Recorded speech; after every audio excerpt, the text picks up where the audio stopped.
All right, so we are in the studio today with a very special guest, the WESS Promotion Series Manager, or better known as the FIM Hard Enduro World Championship. Welcome, Winfried Kerschhaggl, to the World Hard Enduro podcast.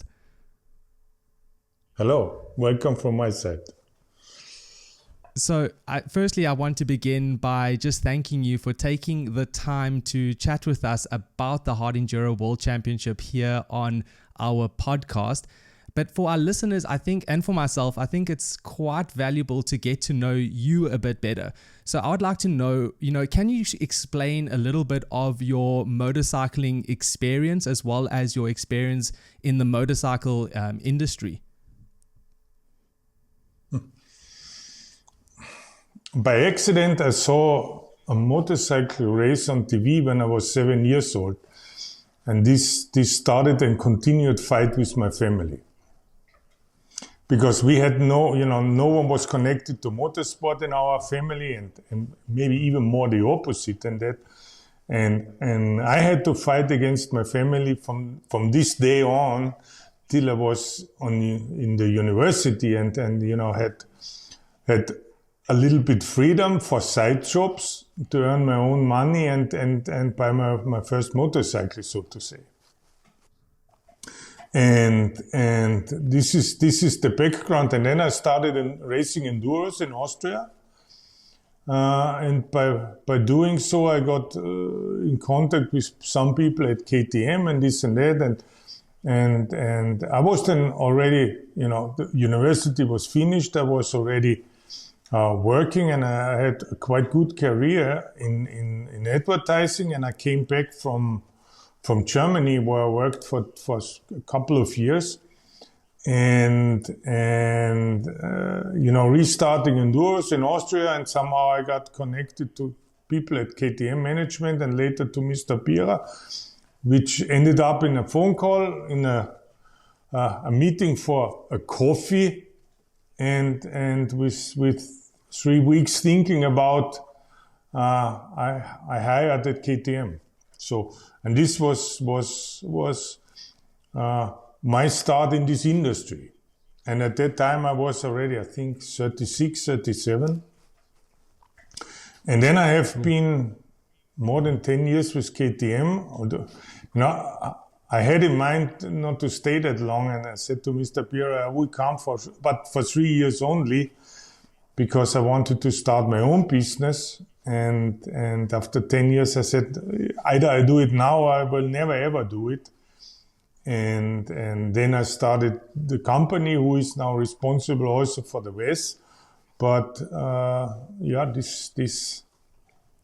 this is how I came into this industry, but at the end, completely driven by emotion.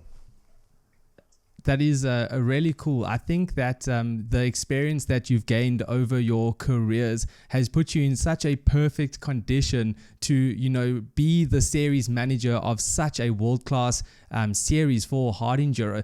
If I may ask, how did that series come up to you? Like, what was the driving factor to beginning that Hard Enduro World Championship?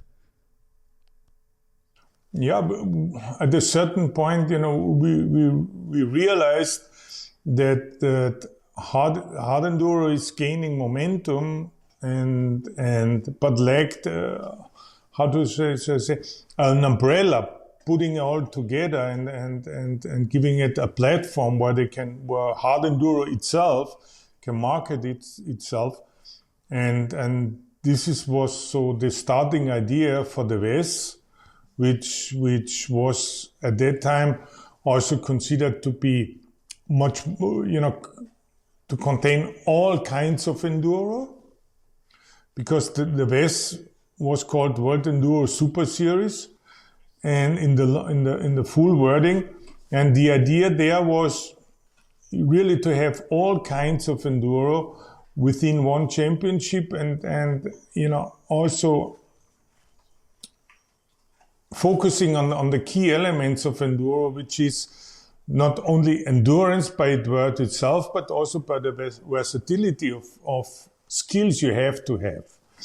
And this was the starting point. This brought WESS we alive, then WESS claimed a lot of interest and success, to the point that FIM approached us and said, wouldn't there be a possibility to work together and this and that? And this was at the end the starting point for the Hard Enduro World Championship, where we said, okay, we give up the idea of including time cut enduros and focusing really on the hard enduros only, and based on this, run a world championship. And beginning all that, COVID appeared, and we were full of ideas, enthusiasm, but we couldn't race because no one could travel. But anyhow, the idea was strong enough, and we pushed through this COVID time, and we had at this time, and we were the first world championship who traveled over the Atlantic. And this was then also something which told us, how valuable a partnership with FIM and the other federations, in this case, in particular, AMA, can be, and how helpful. And from there on, we started to develop the Hard Enduro World Championship, but always with the aim to be a real international and a real world championship, which means going abroad, going over the Atlantic from our European perspective mainly, and with the objective to have the entire global scene in our championship. So speaking about the championship itself, we've just wrapped up the 2024 season. I need to congratulate you for an epic season. I think that this one was just as good as the last, and it's getting better and better each year. Was there a particular moment or like part of the series, it could be a person or a particular event, that really stood out to you, that resonated with you, and you look fondly back on that memory from the 2024 season? No, it's for the 24 season, our aim was really to become real stable from the organizational side, especially event per event. And I think especially towards the end of the season, we achieved this with a new race in the championship, Sea to Sky, which ran very smooth, in the first run, which is always difficult. But you saw also events like X-Ross in Serbia or Hispania, where we really had a lot of involvement throughout the last years to help the organization, and which turned out of being events which run easy, transparent, clear for everyone, right? If it's participants or competitors or spectators, this is what stands out for this year. So the organization of the events becomes stable, and our involvement is huge, because usually, we start with an event 6 months before in the preparation with bi-weekly, then in the last 3 months, weekly meetings, sending our people there, helping in the preparation, first of the tracks, then of the infrastructure. And this helps them a lot. And example, Hispania, we sent one guy from the States who organizes, who is involved in the organization there to Hispania to help them with the downtown track, the straight rhythm track, and really using their experience and helping the local people in Spain to get it done, not only right, to get it done quick, and to get it done without unnecessary efforts, financially or working-wise. And this is for sure one of the key points, helping how we can help the local organizer to become more effective and more efficient, and by doing so increasing the overall quality of the event and the championships. But then, if you ask for extraordinary moments during the season, you know, we had money coming back from knee surgery, you know, and winning Romaniacs, and then also as remarkable, Billy, after so many months being absent, you know, have a real impressive return in Turkey and then winning Spain. This is definitely impressive, but what's for us, how should I say, the most important is what we see on with our juniors, how they build up, how they come up, how they become competitive, and this is really what makes us looking forward into the future, where we see we have the youngsters coming. We know the sport has a future. Yeah. So I definitely agree with you that you know, traveling around the world with this race and the series isn't very easy. So to try to optimize the operations of it is definitely a key component with having a successful season and a successful racing event, or calendar, let's say series. And also I want to say the juniors are on fire at the moment, man. There's a few, you know, I mean, Mitch and Ashton Brightmore are on a whole new terror. They're not here to play any games. They're ready to take some podiums and even take a win, I think, in the near future. And that is super cool to see. Also, I want to go on the other end of the spectrum. And he's not entered into the Hard Enduro World Championship, but Graham Jarvis, that guy does not seem to disappoint us in any way. I mean, his performance at Erzberg and Sea to Sky is just remarkable, what this guy is still doing at his age. And yeah, man, I think experience and the way that this guy knows how to ride a motorcycle is unbelievable. And yeah, that's something that we can't forget as well. And I'm looking forward to see how that progresses in the future. Hopefully we see some more juniors coming through his team, Jarvis Racing. We got Turbat and some other riders riding for him, but it would be really cool to see some juniors coming through on his program as well for the next season. So this year, it didn't go like, everything didn't go to plan, I'm sure. Maybe you can correct me if I'm wrong, but I'm sure that you and your team face some serious challenges with, you know, moving the series around the world for the third time now, being under the FIM Hard Enduro World Championship. And can you share with us some of the challenges that you and your team faced and how you overcome them? No, the key challenge for us was, as mentioned already, you know, get the events itself more stable, and I think this has been achieved to a good extent. There's always room for improvement, but what we are focusing on now also is, you know, having the racing side under control. We want to promote the events as events more. So working in the direction how to make it easier for spectators to get to the most interesting points, to understand the sport itself better. So increasing the entertainment value for spectators. This is the next big step which we have in front of us. And this is the focus for 25, definitely. But for this year, luckily we didn't have the big unexpected challenge which we had to overcome.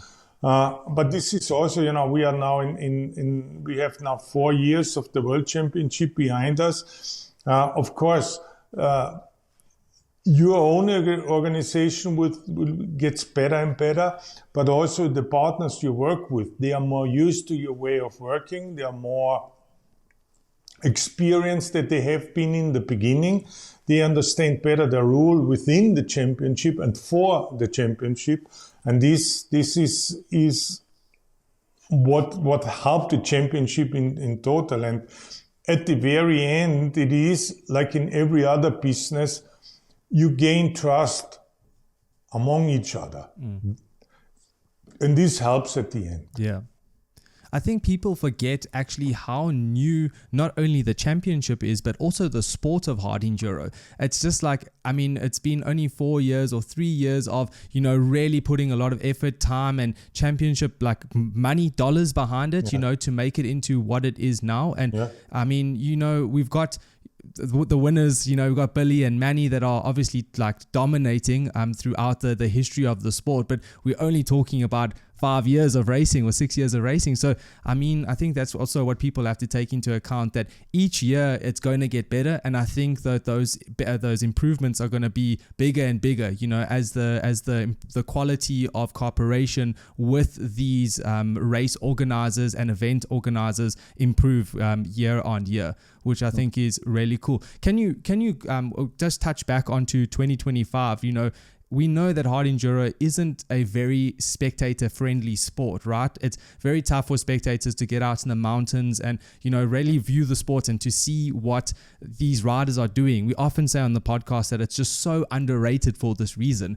People don't actually see the struggle and, you know, the fight that these people and these riders have to go through in an event. Is there any way, or can you share with us any like strategy that you may be looking at for 2025, you know, to increase the awareness of those riders and these events? So anything, I mean, we've been speaking a lot about on our podcast and within our community. Live broadcasting is always a big topic that comes up. I know it's a very daunting task to, you know, broadcast an event live, but can you share with us any strategies that you may have for 2025?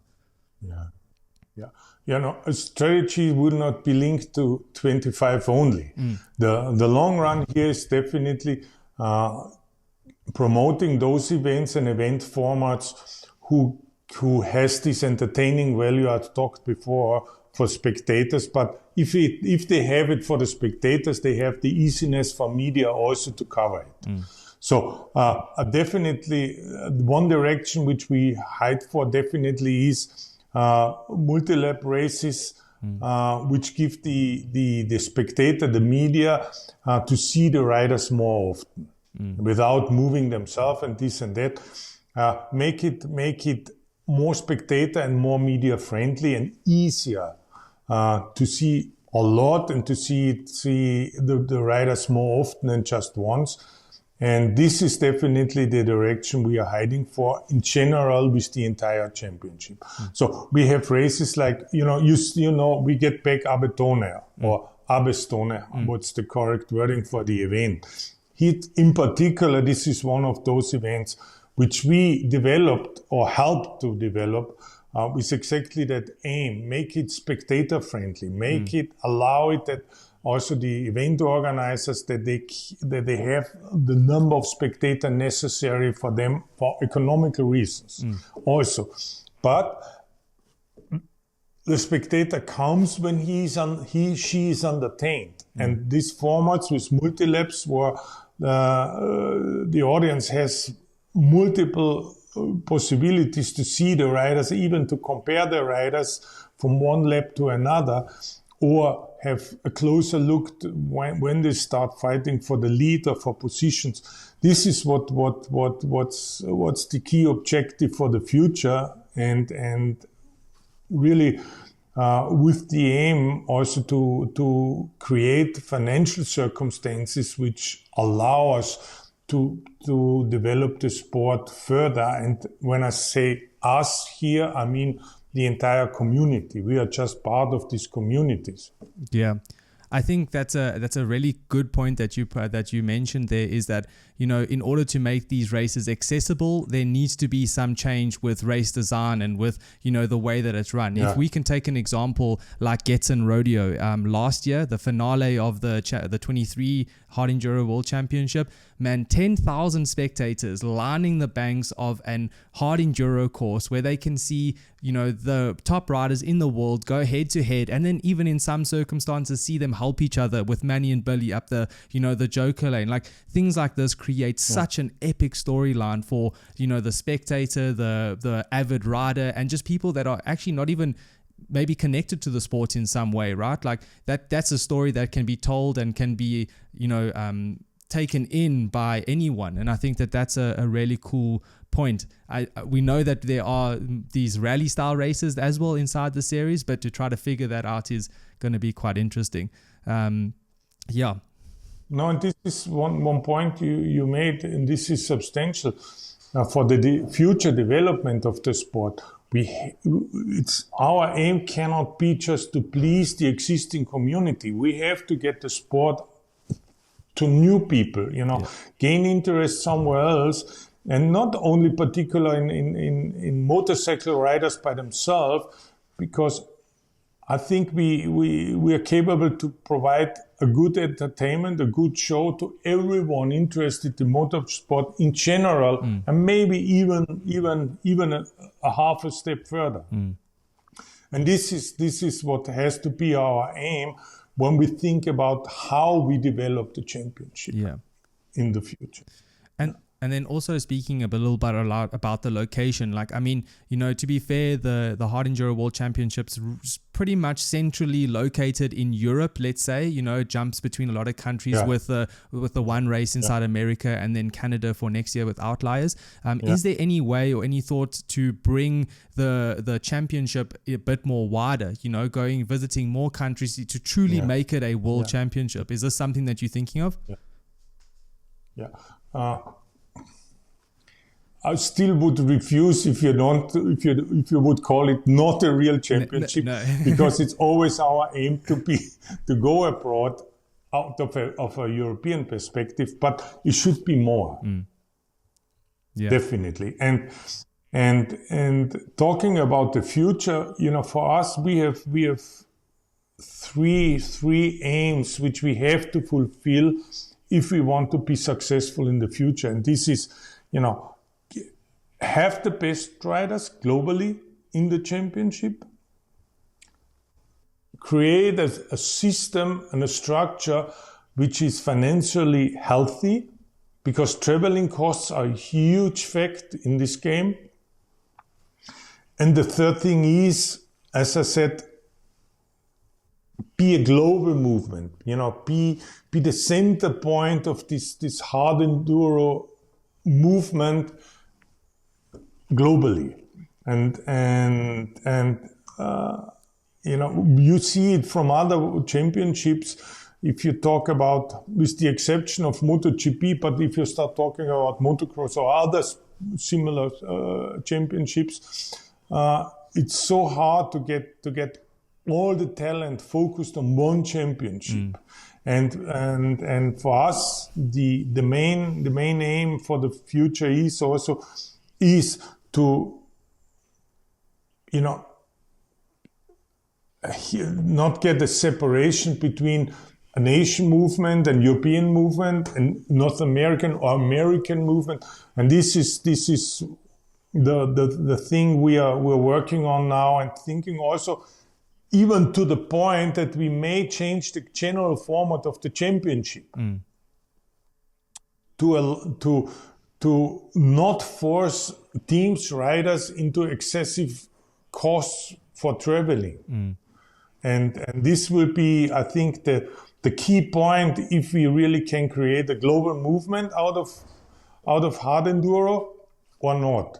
Because, and this is my opinion, having for example, an American movement or American series and European series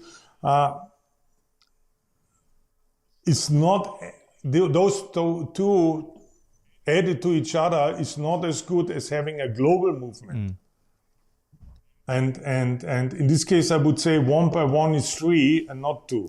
Right. And this is what we want to achieve. And I think this will be key for the next step of promoting hard enduro further than just in the existing community. Because those enthusiasts, the hardcore enthusiasts, we will never lose. But it has to be our aim to grow further, and also to help the athletes also to be capable to earn money, and I mean not just the top 2, 3, or 4 guys. So to help the competitors and our athletes really to gain also a good proportion of income out of what they are doing, because we strongly believe that they deserve it. Is the growth in the profitability for riders to do the championship coming from sponsors, putting the dollars behind the riders, or is it behind, prioritizing the race win and like a purse behind each race? Yeah. The point is, if we are successful because we are attractive, sponsors will come. And this is what a sponsor, you have to answer a sponsor the question, why should I participate? Why should I put my money here? And if we don't have the spectator numbers and the views and the media recognition behind, they will say no. I have better opportunities, which are, and this has also to be mentioned, which are in the environment our world is. If you believe in climate change or not, it is a matter of fact. And sponsors will also say, this is attractive by the numbers, but I would like to have my company associated with something which is not perceived as helping climate change. So we have to overcome this resistance. And also for us, for the championship, of course we could, generate money from in the industry, but we would steal it out of the paddock because budgets will not become bigger because they sponsor now athletes into championship. So our aim has to be to become attractive for sponsored outside of the industry. And then we can achieve what we have in mind to provide a substantially healthy base for the paddock in general, where all pro riders really can have a good, even a substantial support for the sport they are doing. Yeah, I think. But you have to have the figures first. Yeah. No one gives you money for a promise that we may achieve those figures and popularity and awareness in the world. The money follows what we are capable to achieve. Yeah. And I think if you're looking at other industries, like let's say supercross or motocross, you can take a lot of learnings and a lot of teachings from those sports. And I think, the broadcast factor behind it then is ultimately what these sponsors and that will look for at the end of the day is the viewership, the view numbers. So at the end of the day, I think that's also really an important part of it. And I mean, if you look at AMA Supercross, they look like they're doing really well with their numbers. Their riders are getting a decent amount of money doing what they're doing. Everyone, fights for more. That's clear. Everyone wants more money in their pocket at the end of the day, but it seems to be is a successful championship. So but after speaking a little bit with some of the American guys, I also asked them the question of like, what would it take for you guys to commit to the Hard Enduro World Championship and not necessarily the US Hard Enduro Championship? And a lot of them, I mean, see the World Hard Enduro Championship as, the premiere of the Hard Enduro sphere and the Hard Enduro world, which is, ultimately what you want. And I mean, a lot of them would love to do it. It's just the sponsor and the backing. It's the financial side of it just to get over, especially the younger talent, especially. They are hungry. They're not necessarily in it to make big money, but they're in it to make a name for themselves and to prove that they can, beat Manny. Because we really want to see, Manny's done a fantastic job, and Billy, like they've done incredible jobs, but it's always good to see some guys competing for those top steps of the podium in the championship. It makes it exciting. So that's interesting.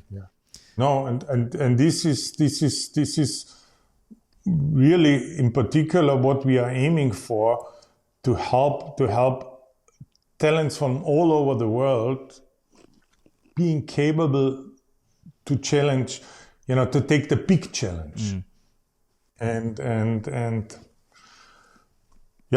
of course, but going half a step back, when you're referring to motocross and supercross, First of all, in motocross, we also know that the golden era is gone. And in a direct comparison with Europe, and this is what I tell sometimes also our European riders, Supercross has a prestige and a position in the States which is comparable with MotoGP in Europe. Because you are broadcasted live on ABC every Saturday, prime time. Yeah. And this makes the difference. But this doesn't mean for us that we should not hide in this direction. And we are thinking straightforward. I will not tell much more than this, but also unconventional ways in terms of motorsport. Our aim has to be to make hard enduro successful as a sport and as an entertainment, and this is what we are looking for. Because for the time being, hard enduro doesn't pay any invoices here in our office neither. From our side, this is a pure investment. A passion, right? It's just, that's what this industry is filled with. No, it's not a passion. We are convinced that we can make it a business. If it would be a really passion, then you should call it a hobby, not a business. Good point. We perceive it as a business opportunity for the future because of the attractivity of the sport, because of the variety of challenges we can broadcast and show through all the events we have, and this is our objective. But for the time being, it's an investment. You made a point there about motocross. The golden era of motocross is kind of behind us, and I think a good end of that statement would be the rise of hard enduro, right? I think that it's time for hard enduro to move up. No, this would be arrogant, because what Giuseppe Longo, and I know him personally for so many years, what he and his team put on efforts behind building up MXGP, this is a lot what is in front of us, and getting to that point will take another 10 years, at least.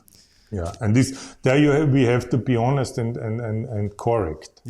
Yeah, for sure. I mean, no, like disrespect to any of the championships, and everyone's doing a good job, trying their best. But I wanted to ask you, let's think like midterm, let's think about mid to long term, 5 to 10 years. What are your thoughts of the championship in those 5 to 10 years? Do you have a vision that is something that you really wish to attain? Let's say it's 10 rounds, traveling the whole world, having more than 200 entries in the FIM Hard Enduro World Championship. What is it to you that you see the championship in the next 5 to 10 years? We want to establish the championship as globally. So with participants from all continents. I'm not fixed in the idea that it necessarily has to be a championship format as we are all used to till today. I think other sports show us examples how it can be done different. The key point here is traveling costs and shipping costs. And we cannot make it a broad movement globally if only a few teams or riders are capable to finance those costs. So the pinnacle the pyramid will be too steep, and our aim is to be wide, because also our part of our character is and always will be to have the amateur rider and the semi-pro riders involved. Even to the point that we always will give them the chance to, and it might sound theoretical only, but it will be there that Mr. Joe Average can appear and win one of our events. This possibility we would always try to save, because this gives us the broad, it brings us into the sport, into the community, because at this very beginning, and this is what it still is, it's a participant sport till today, much more than a spectator sport. Yes, the aim is to make it even more a sport for spectators, and we will achieve this. And what we did the last years prove us right in this way. But we also have to keep our character. Yeah, and enduro, in my personal opinion, or in my personal perception, is a lot of also. There's much more camaraderie involved than in any other motorsport. And this is one of our characteristics. And this is something we want to keep because it's defining us. And it's separating us from other motorsports and gives us a relevant positioning within the world of motorsport. Yeah, definitely. I think you've hit some really, really good points there. And it's quite clear that the future of hard enduro is bright. The direction or the route isn't super clear, but we know that there is a future for the sport to grow and to become something super great on the likes of, MotoGP, MXGP, and Supercross and that. So, but on that note, I want to thank you once again for joining us on the Hard Enduro podcast. It's been very cool to have you on here, super insightful, and I really admire that you would talk openly about your goals and your aspirations for the future, and a little bit into how you're going to get there, which is really cool for not only the racers in the championship but also people that are maybe not so clued up with what the Hard Enduro World Championship is all about. So that's really cool. So thank you so much for joining. Thank you.